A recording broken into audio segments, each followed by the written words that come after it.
Let's hear it for the boy, the music and style icon who ruled the pop charts with Culture Club and hits like Do You Really Want to Hurt Me and Karma Chameleon. Boy George is here. Guest is a music icon and a true survivor.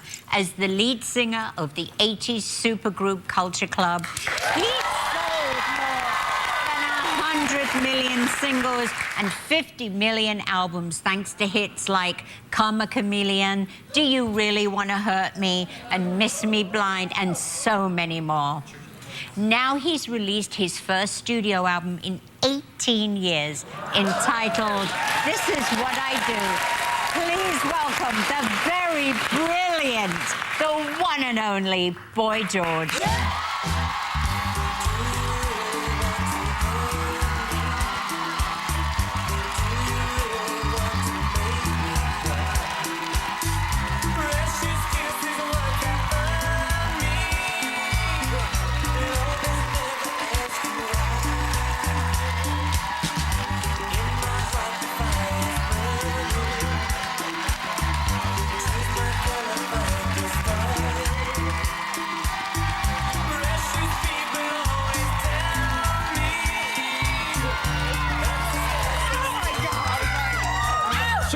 On the show. Obviously, Sharon and I know, but I'm a massive fan. We tweet each other. Yes, it's me, you know. Yes, I love. Can I tell you something? Somebody beat that to death. Did you beat that to death? That's you. I didn't do it myself, no. You didn't do it. Look amazing. Look, Yes. Christine. Christine. Fabulous. Yeah, Now, she did it. you're clearly so excited to have you here. Welcome.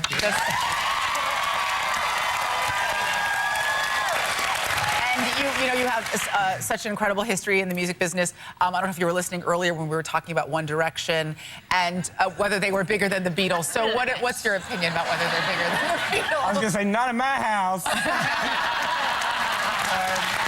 I think Sharon's right. You know, the Beatles, you know, changed the world. You know what I mean? And yes, there was no Twitter, but yeah, you know, I think, you know, nowadays people get famous really quickly and they've got millions of followers, but they don't seem to have much of a cultural impact. Yes. Do you know what I mean? They made the world fun at a time when it wasn't. I mean, they were like Beatles wigs. I remember Beatles The wigs. plastic ones from Woolworths. Exactly. They were like outfits. You know, I don't have a One Direction wig. No. Yet.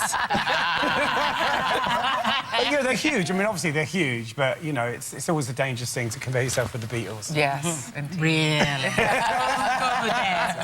But Bubba, he doesn't know. Yeah. Bless. Yeah. Anyway, 30 years ago, when you first won your first Grammy, you accepted it via satellite. Why were you not here? I can't remember why, but we ended up in London with Joan Rivers, which was amazing. Fabulous. But to be honest with you, we were there all day doing, like, you know, rehearsals, and I was so bored. And I ended up kind of like, you know, I got some jewellery and I ended up wearing, like, every piece of it. You know, like, putting more wigs on and getting more dressed up. And by the time we got to do the kind of acceptance thing, I made a very famous joke. You know, I said, thank you, America, you know, a good drag queen when you see one. You know, I come from England where drag is like, we used to have drag on the TV, Danny LaRue, you know, we had it growing up, you know. So to us, it wasn't like a big deal, but in America, it seemed like it was like people fell off their chairs. my press agent at the time was crying. It was just like, really, it was just like a flippant comment. But it kind of, what it meant was that every drag queen in America fell in love with me, so I'm kind of like a patron. Right.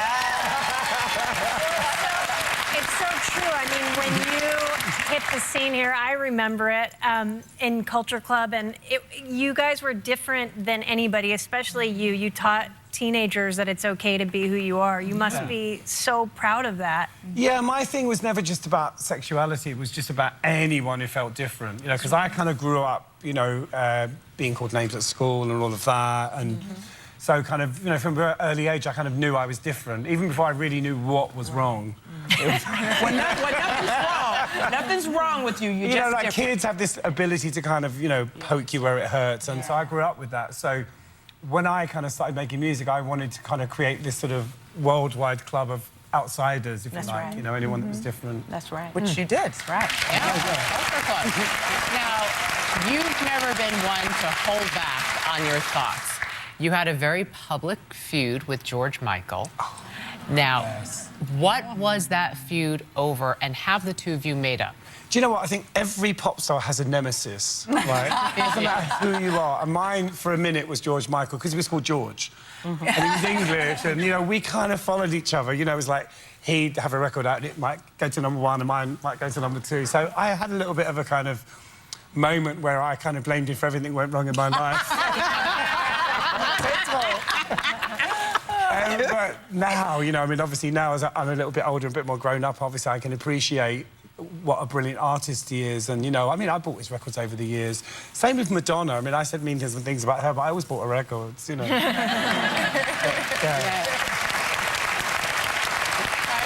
have you made up? And now I've actually turned into George Michael. Are the two of you on good terms now? Oh, yeah, no, I love him. He's great. Yeah, Okay. he's amazing. You recently said that, I want to get the quote right, my past feels like someone else's life. So tell us what you mean by Well, that. conveniently, you know, the great thing about the past is it's always behind you. Yeah. So that's the one good thing about it. I mean, obviously, in the last kind of 10 years, I've been through quite a lot of very extreme things. And as I sit here now, you know, in LA, you lot, you know...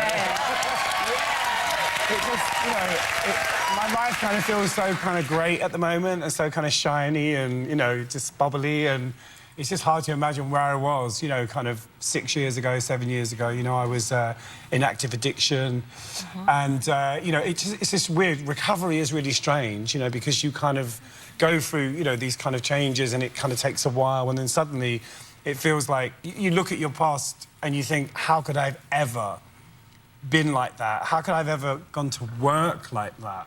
You know, across the street like that? You know, it kind of feels unbelievable when you get sober. Yeah. Wow. You know, it's quite a sort of interesting... George, how long have you been sober? I will be 6 years sober on March the 2nd.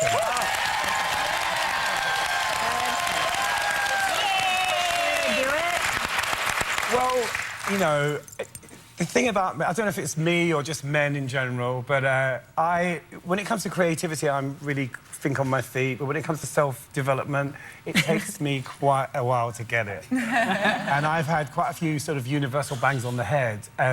But for me, a lot of extreme things happened to me, and they didn't really seem to make a difference. But then one morning, I just woke up and I'd had enough. There was one sort of Monday morning, I just woke up and I kind of just hated my life. Wow. I was like, this is really going nowhere good. So I decided I better do something about it. Good for you. Much more with Boy George when we come right back. Lost my crown, or will I be king again? What's the word on the street? Have I lost my crown, or will I be king of everything? Boy George's latest music video, King of Everything, from his new CD, This Is What I Do, and we are back with Boy George. So, congratulations on your new CD, which is the first in 18 years. It's so good. And the British press is already calling it the comeback of the year. I know, great. I was so pleased. What made you decide to do it after taking all that time away? Well, I've been DJing for the last 20 years, so I've been immersed in kind of, you know, very progressive kind of dance scene, and that's kind of helped me not to have to think about what I did in the past, which has been a luxury, you know, because if you kind of always have to repeat what you did, it can become a bit like purgatory. So having that kind of outlet for the last 20 years has been great, and it's allowed me to come back to it with a kind of, you know, excitement, you know. Yeah, fresh. Because it doesn't feel like I'm doing the same old thing. Plus, you know, I've made the record myself, put it on my own label, so I own it. That's awesome. That's a first, you know, that's a first. That's exciting, you know. Yeah. So, a couple of rumours I want to ask you about. Are you going to be touring the US? We are touring in April here. And, yeah, about... Not a massive tour, No. but, you know, a few sort of selective dates just to kind of warm people up, you know. And is it going to be Culture Club? No, me. They're coming later. Me first. We are going to do something. We've been writing in London in the last kind of few months, and that's been really exciting. And I'm actually going to be working this week with Roy because he lives in LA, so we're going to be writing again this week. So, you know, that's the next big thing. But I needed to kind of be ready for that drama. No, I didn't. We started kind of talking about this. We started talking about it a couple of years ago, and I just didn't feel like I was quite ready for that sort of, you know, because that's a big thing. So yeah, so we're going to do something hopefully at the end of this year or next year. We've all been listening to your CD, and it's so fantastic and it's so well reviewed. I said on the break, I said to Julie, I hate telling people I grew up on their music because it makes it sound like they're old. You're only a few years older than I am, but I did grow up on your music, and I love it so much. And one of my favorite songs is Miss Me Blind, and I wonder if when you look back, I mean, all your songs, we were just singing along. I mean, we just love. I love you. I'm freaking out. But I want to know when you look back at that time if you have a favorite song from that era. It's a difficult one. I think for me, probably Victims, which was a kind of big ballad, you know, because I think some songs you kind of grow into. Yeah. And I think when I perform that now, I kind of do it with a little bit more experience. Kind of get it now. Emotional weight. Yeah, you know. But yeah, there's a, you know, obviously the big hits I love, obviously, because, you know, they've given me so much. You know, they're the reason I'm here now, you know. So. We all know that Justin Bieber has been making headlines lately for doing not great things. You have had your share of troubles play out in the headlines. If you could give him advice, what would you tell Justin Bieber? The problem with it is that if I were to give advice, he'd laugh at me, you know, because that's kind of what you do when you're that age, you know. And I think nowadays the stakes are so much higher. You make so much money. I mean, he's loaded. Who's going to tell him no? Right. Do you know what I mean? Oh, yeah. He needs like a mum like Sharon. Just a different show, you know what I mean? I mean, it sounds like, you know, it looks like he's kind of, you know, having fun, you know, and to a certain extent, but obviously he's getting arrested, so that's not going to, you know, if you keep doing that eventually, you're going to go down. Yes. Okay. But I do think he'd laugh at me if I tried to, you know, and he's a kid, and I wonder who's looking after him, you know, I wonder who's taking care of him. No, it's sad. Yeah, it's very sad. Okay, but George, before we go, in the 80s, you told a reporter that you prefer tea over sex. Do you still prefer tea? What do you think, Cheryl? No. We gotta go hang out. Lloyd George, everybody! The deluxe edition of the new album, This Is What I Do, is available now on iTunes and is in stores March 25th. For more information, go to thetalk.com. We'll be right back.